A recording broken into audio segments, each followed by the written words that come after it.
এই শিশুটি ট্রেনের ছাদে ওঠার আগে কিভাবে মেট্রো রেল স্টেশনে প্রবেশ করে সেই প্রশ্নের উত্তর খুঁজতে গিয়ে জানা যায় শিশুটি রীতিমতো ৫০ টাকা দিয়ে টিকিট কেটে মেট্রো স্টেশনে প্রবেশ করে এবং মেট্রো রেলে উঠে পড়ে।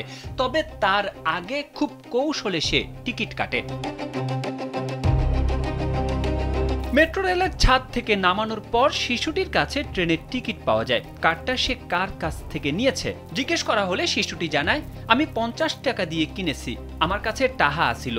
একটা বেডাকে বলছি, আঙ্কেল আমি ডাহার দিকে যামু, আমারে একটা টিকিট কেটে দাও।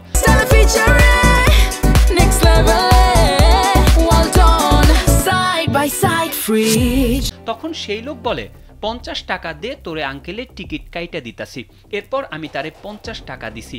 ৫০ টাকা দিয়া টিকিট কাইটা দিছে, বাস আমি উপরে যাইয়া ট্রেনে উইঠা গেছি। এখন নিশ্চয়ই মনে প্রশ্ন জাগছে, শিশুটি কেন ছাদে উঠল?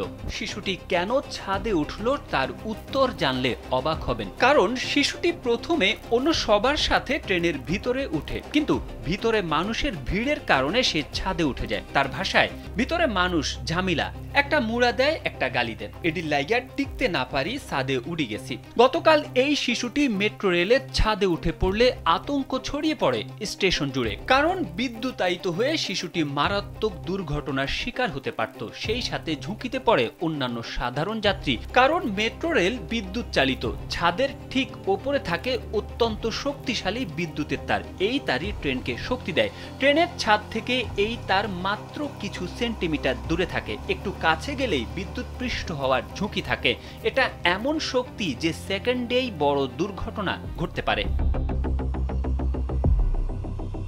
তারেক আহমেদ, কালবেলা।